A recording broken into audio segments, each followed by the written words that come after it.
Dalam. Kau nak matikan balik? Oh, okay. Oh, apa tu? Oh, busta. Okey, Assalamualaikum dan selamat pagi pada yang sedang menonton live di Facebook dan juga Instagram. Okey, hari ini untuk live pagi ni yang di mana kami letakkan tajuk Morning Booster. Okey, sebelum itu tajuk apa yang saya nak share pada live kali pagi ini ialah, okey, saya akan terangkanlah. Saya Cik Nurul daripada tim Booster. Okey, pada anda yang di luar sana yang baru macam orang kata baru menonton live ini ataupun baru saja like page kami ni kan. Okey, Booster ni apakah itu Booster? Okey, Booster HQ menawarkan anda minuman bulletproof harian anda di mana yang dibuat secara eksklusif bersama serbuk NCT Premium kami yang sangat berkualiti tinggi. Okey, kiranya Booster ni kami menawarkan menyediakan satu bentuk minuman lah, iaitu kopi Booster Keto Coffee, nama penuh dia. Okey, visi Booster adalah menjadi pengeluar minuman bulletproof terbesar di Malaysia. Manakala selain itu membantu lebih 1,000 usahawan untuk mencapai 1 juta pertama pada tahun 2023. Okey, selain itu misi Booster adalah menjadikan Booster sebagai minuman yang berkhasiat yang dapat dinikmati seisi keluarga di pesada dunia tanpa rasa bersalah, bersama selaras dengan tagline kami iaitu Eat Fat Burn Fat. Okey.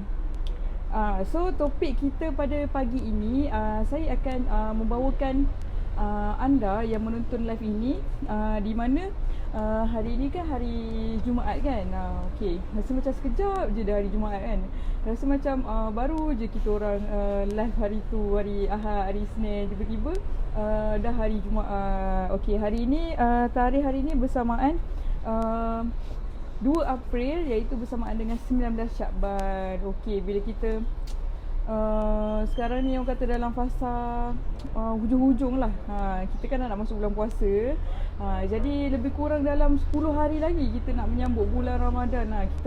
Kita nak menyambut kedatangan bulan Ramadan kita kan, bulan puasa nanti dalam seminggu, dalam 10 hari lagi. So apakah orang kata anda sudah bersedia untuk menghadapi bulan Ramadan ini? Orang kata bulan yang baik lah, 1000 bulan antara bulan-bulan yang lain kan. Okey, jadi berkenaan topik kita hari ini, saya akan membawakan anda, saya akan berkongsikan dengan anda kisah-kisah yang terdapat dalam surah Al-Kahfi. Okey, kenapa surah Al-Kahfi kan hari ini? Okey, nanti saya akan terangkan satu persatu. Okey, di mana orang kata kita sebagai umat Islam ni digalakkan membaca surah Al-Kahfi pada hari Jumaat. Apa tujuan kita nak baca surah Al-Kahfi ni? Okey, sebenarnya kita macam kita sekarang ni dalam fasa hujung lah, orang kata apa, akhir zaman kan. Kita berada dalam fasa akhir zaman. Jadi tujuan kita membaca surah Al-Kahfi bukan setakat baca je, kita kena faham. Lagi bagus lagi kalau kita hafal kan surah Al-Kahfi ni, di mana kita tujuan untuk mengelakkan kita terhindar daripada fitnah Dajjal lah. Orang kata memanglah sekarang ni kita wallahualam Dajjal tu sudah ada ke tak ada, tapi orang kata di akhir zaman ni fitnah ni dah macam-macam dah berlaku kan. Fitnah orang kata dalam nak lagi macam apa ni, tak kisahlah dalam apa-apa perkara sekalipun banyak sangat terjadinya fitnah. Okey, jadi untuk surah Al-Kahfi ni, okey, apa maksud Al-Kahfi tu? Okey, Al-Kahfi tu dalam bahasa Arab iaitu bermaksud gua. Kalau macam antara kisah yang terkenal dalam surah Al-Kahfi ni iaitu tentang pemuda yang dalam gua, iaitu Ashabul Kahfi. Itulah orang kata itu merupakan salah satu cerita kisah yang utama dalam surah Kahfi. Okey, untuk pengetahuan semula, surah Al-Kahfi ni merupakan surah yang ke-18 dalam Al-Quran dan juga mempunyai sebanyak 110 ayat. Okey, jadi saya akan bawakanlah pada anda kisah-kisah dalam surah Al-Kahfi. Okey, di mana surah Al-Kahfi ni, dalam surah ini terkandung 4 kisah. terbahagi kepada 4 kisah yang boleh kita orang kata teladani, kita boleh ambil pengajaran, yang kita boleh orang kata jadikan iktibar daripada kisah-kisah yang kita dapat ni. Okey, saya akan bawakan pada anda iaitu kisah yang pertama dalam surah Al-Kahfi. Okey, pada anda yang macam nak ada Al-Quran tafsir tu boleh buka sekali tengok di mana muka surah Al-Kahfi ni 293. Okey. Untuk kisah yang pertama merupakan mengenai kisah pemuda Al-Kahfi, di mana kisah ini bermula daripada ayat ke-9 hingga ke-26. Okey. Kita memanglah macam andai orang kata kita hari-hari kita baca Quran kan. Tapi pada masa sama kita perlu juga baca tafsir Quran tu juga. Kita kena fahami apa isi kandungan surah-surah tu kan. Okey. Untuk surah Al-Kahfi saya bawakan kisah yang pertama, di mana surah Al-Kahfi yang pertama ni mengisahkan tentang pemuda-pemuda Islam pada waktu itu, di mana mereka diuji dengan keimanan mereka. Kiranya untuk kisah yang pertama ni, kisah pemuda gua Ashabul Kahfi ni, mereka diuji dengan keimanan dan juga akidah mereka. Okey, apa kisahnya tu kan? Okey, saya untuk orang kata lebih lanjut tu anda boleh bacalah tafsir Al-Quran kan, tapi saya sekadar menceritakan secara ringkas sahaja. Okey, untuk surah Al-Kahfi ni, di mana pemuda Al-Kahfi ni pada ketika itu mereka sekumpulan pemuda ni, mereka semua beriman pada Allah Subhanahu Wa Taala. Tetapi kata apakah yang mereka diuji tu, di mana ketika zaman yang mereka hidup tu, pemerintahan pada ketika itu sangat zalim. Jadi mereka sekumpulan pemuda ini telah berlari dan juga bersembunyi di dalam gua. Itulah kisahnya yang orang kata apa orang kata yang berkait dengan diuji dengan keimanan mereka. Okey, kisahnya itu di mana okey anda macam ni kan, kita tanya kan apa kisah dia kan. Okey. Bila pemuda-pemuda tu tersebut lari dan juga bersembunyi dalam gua tu, dengan kuasa Allah, dengan izin Allah, mereka telah ditidurkan dalam gua itu selama berapa tahun? Sangat-sangat lama, di mana mereka telah ditidurkan selama 309 tahun dalam gua tu. Kiranya dengan izin Allah, dengan kuasa Allah, mereka telah ditidurkan. Tapi okey, lepas tu mereka bangun. Bila mereka bangun, mereka sangka dan mereka macam ingatkan, oh mungkin dia dah tidur sini selama ada yang kata setengah hari ataupun 1 hari. Okey. Jadi adalah salah seorang daripada pemuda itu, mereka telah menyuruhlah macam suruh keluar daripada gua tu, tapi dengan berhati-hati. Sebab apa? Sebab ialah kan tadi pada asalnya mereka lari daripada pemerintah yang zalim kan. Jadi mereka pun keluar daripada gua tu sebab nak tahu, nak tanya orang kan. Jadi ada seorang tu, dia pergilah ke pasar dan dia tanya, dia macam nak beli makanan ke apa. Lepas tu bila dia hulurkan duit yang dia ada tu, rupanya orang yang penjual tu terkejut. Sebab dia kata macam kenapa guna, macam dia pelik lah, dia tengok duit yang dia bagi tu kan. Lepas tu bila dia selidik, orang kata alhamdulillah pada pemerintah yang masa lepas dia orang bangun tu merupakan pemerintah yang orang Islam lah, alhamdulillah. Jadi kisah tu telah sampai pada pemerintah yang ketika itu. Dan pemerintah ketika itu pun ingin berjumpa dengan sekumpulan pemuda tadi, dan mereka orang kata di situ merupakan salah satu bukti kekuasaan Allah, yang mereka pada waktu itu mereka sangat kagum lah dengan kekuasaan Allah Subhanahu Wa Taala. Apakah kisah yang orang kata ibrah yang kita dapat di sini kan? Okey, yang pertamanya saya boleh sampaikan, kita mestilah mencari dan juga berkawan ataupun bersahabat dengan orang-orang yang soleh. Di situ orang kata InsyaAllah sampai kita macam belajar dan juga mendidik diri kita juga dapat menjaga sama-sama antara satu sama lain. Okey, di mana yang saya ceritakan dalam pemuda Al-Kahfi ni, mereka saling membimbing dan juga saling mempercayai satu sama lain apabila mereka bersembunyi dalam gua tu. Itulah kisah yang pertama dalam surah Al-Kahfi. Okey, kita pergi pula kisah yang kedua, di mana kisah kedua dalam surah Al-Kahfi ini menceritakan tentang kisah pemilik dua orang pemilik kebun. Okey. Ayat berapa yang menceritakan kisah ni, iaitu ayat 32 hingga 44. Okey. Kalau macam hari ni kan tadi saya cakap pada awal kan, kita digalakkan membaca surah Al-Kahfi. Jadi mungkin mulai hari ini kita macam, kalau anda ada masa kan, kita baca slow-slow. Kita baca, kita fahamkan kisah-kisah pengajaran yang ada dalam surah Al-Kahfi. Okey.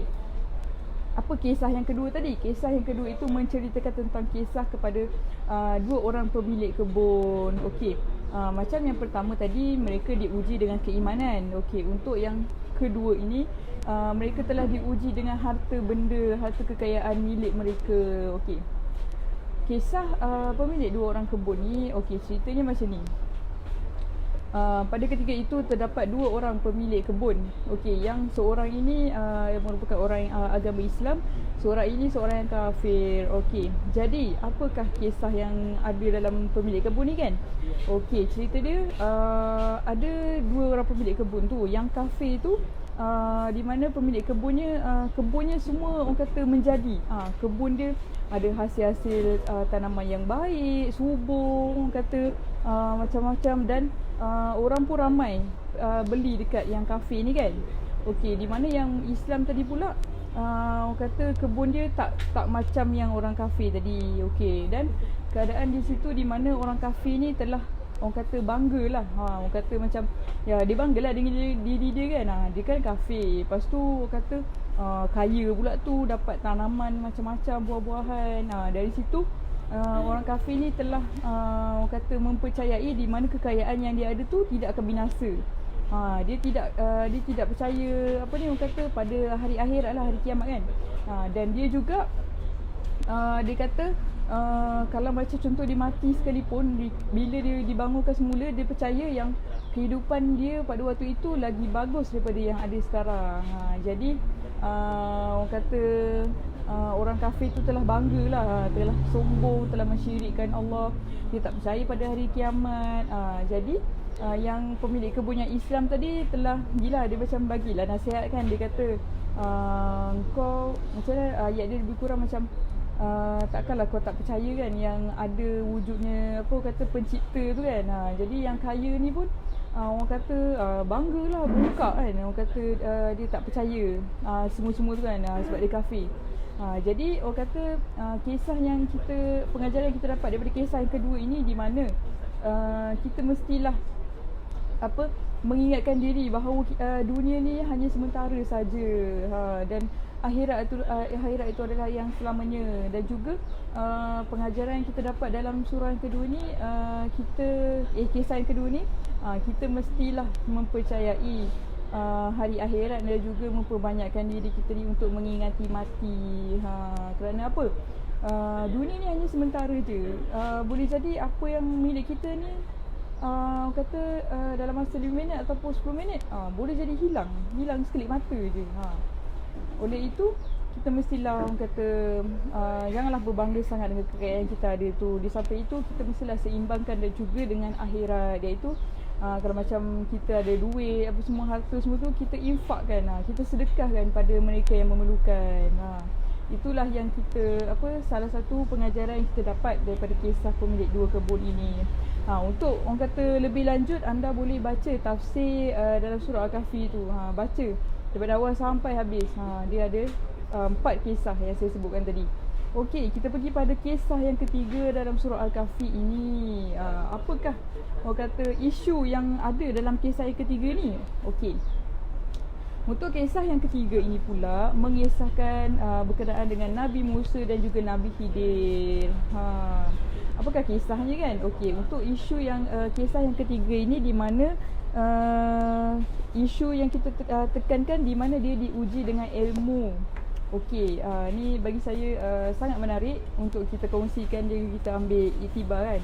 Okey, apakah kisah dalam surah Kahfi ni kan? Okey, untuk kisah yang ketiga ini pula anda boleh lihat surah Kahfi pada ayat 60 hingga 82. Okey, di situ ayat yang mengisahkan tentang Nabi Musa dan juga Nabi Khidir. Apakah kisah yang ada dalam tu kan? Okey, baik. Untuk kisah yang ketiga ini mengisahkan di mana Nabi Musa alaihissalam bertemu dengan Nabi Khidir, di mana Nabi Musa ni telah keluar untuk pergi ke dia cakap dia takkan berhenti berjalan keluar sehingga dia bertemu dengan dua lautan. Jadinya kisahnya Nabi Musa telah keluar bersama pembantunya untuk inilah mengembara mencari tempat tu kan. Okey, jadi dalam pertengahan musafir dia tu, dia berjumpa pula dengan Nabi Khidir. Sebab ada satu kata apakah yang menjadi punca yang dia jumpa tu, di mana pada waktu itu ada berlaku kisah ikan tu dia masuk semula dalam laut.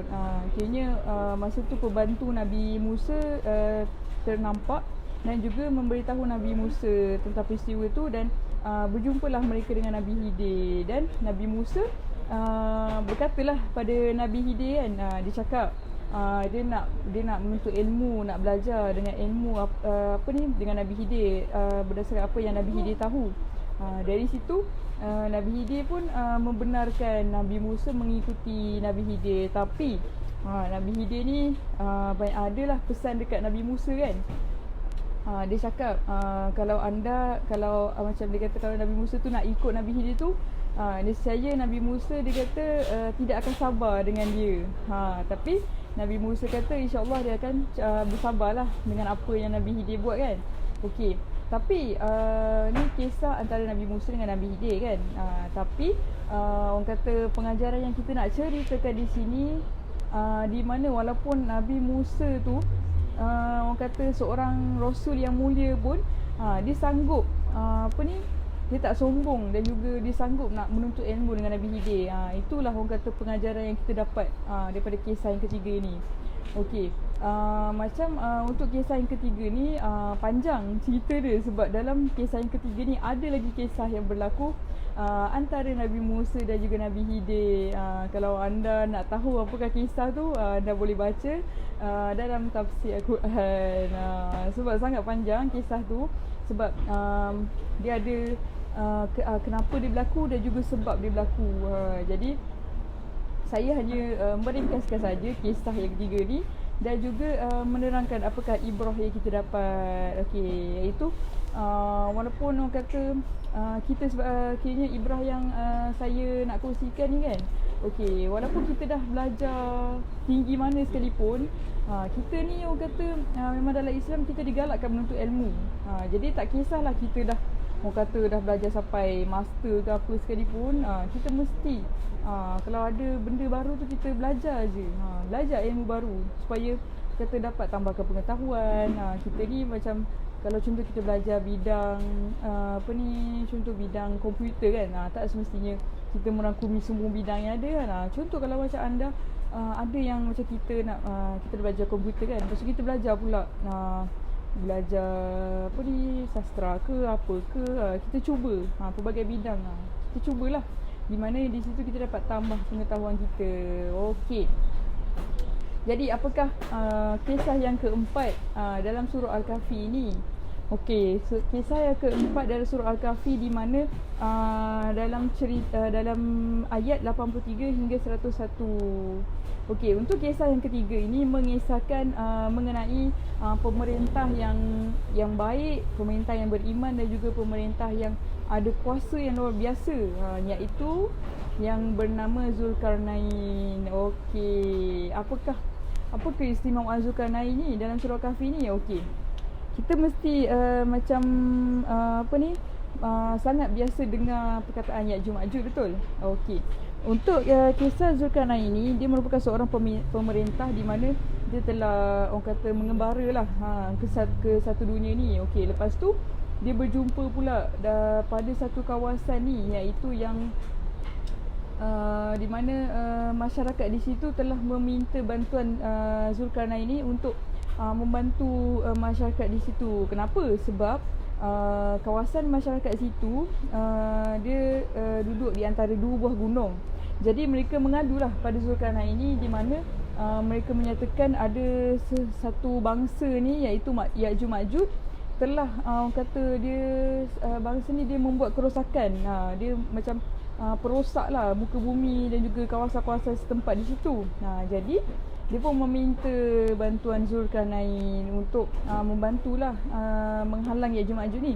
Okey, jadi Zulkarnain itu dia kata dia tidak akan meminta bayaran apa-apa, satu apa pun melalui masyarakat itu, tetapi dia hanya meminta bantuan tenaga lah, kekuatan dan juga tenaga yang ada untuk membantu Zulkarnain membina satu tembok ataupun satu dinding antara dua buah gunung itu. Tujuannya untuk menghalang Ya'juj Ma'juj tadi supaya menembusi, orang kata mengacau lah, membuat kerosakan pada muka bumi kan. Itulah tujuannya. Jadi dalam Al-Quran, dalam surah Kahfi tu, dalam tafsir ada menceritakan cara-cara untuk membina tembok tu. Bayangkan dua buah gunung yang besar tinggi tu, Zulkarnain ni membina satu tembok yang sama paras dengan dua gunung tu.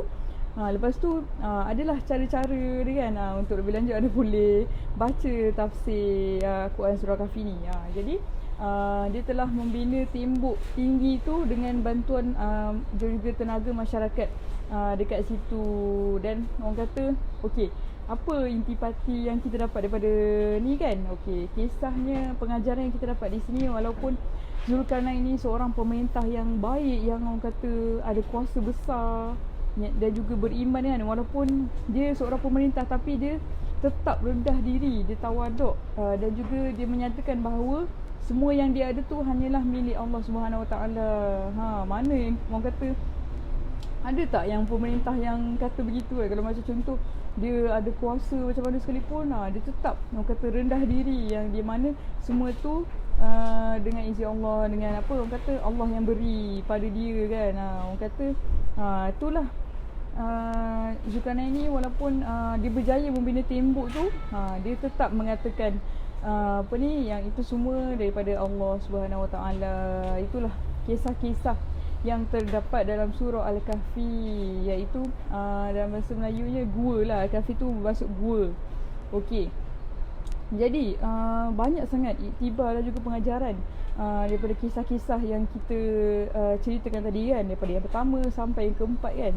Okey, saya ulang sekali lagi, apakah kisah-kisah yang ada dalam surah Al-Kahfi ni? Okey, yang pertama mengisahkan tentang pemuda-pemuda yang menunggu di dalam gua. Okey, yang kedua mengisahkan tentang dua pemilik kebun, iaitu yang Islam dan juga yang kafir.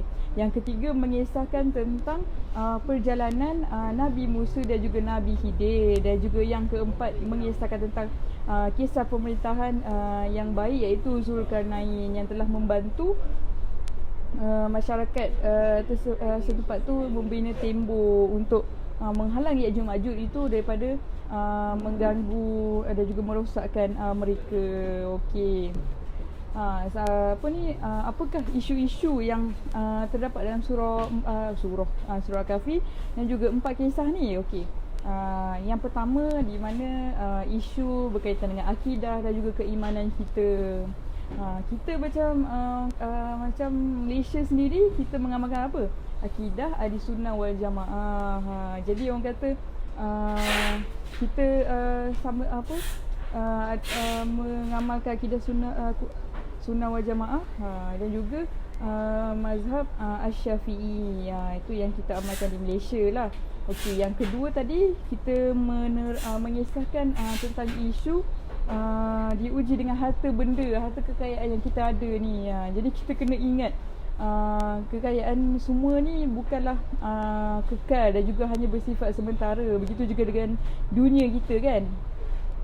Oleh itu sebagai seorang Muslim juga seorang Islam, kita mestilah tunaikan tanggungjawab kita, di mana kita kena bayar zakat, kita kena bersedekah. Yelah, macam ada kata-kata tu, dalam rezeki kita ni sebenarnya ada juga terselit rezeki orang lain.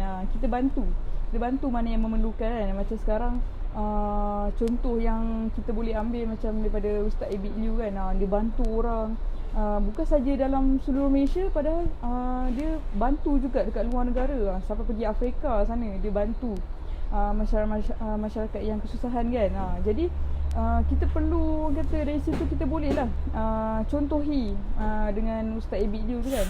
Kalau macam kita tak mampu nak buat sebesar tu, kita boleh je macam kita yang pertama macam live sebelum ni kita boleh buat sedekah subuh, kita boleh buat sedekah kalau macam anda yang pergi solat Jumaat tu, setiap kali nak pergi solat Jumaat tu kita boleh simpan duit siap-siap kan dalam kocik. Kita ni lah bila dah habis main Jumaat tu kita sedekah masuk dalam tabung masjid. Tu salah satu yang kita boleh buat. Tapi yang paling senang lah macam saya baru-baru ni saya baru nampak page Facebook Aman Palestin tak silap saya. Mereka menganjurkan sedekah secara online. So kita boleh bayar online kan, sekarang kan semua di hujung jari kan.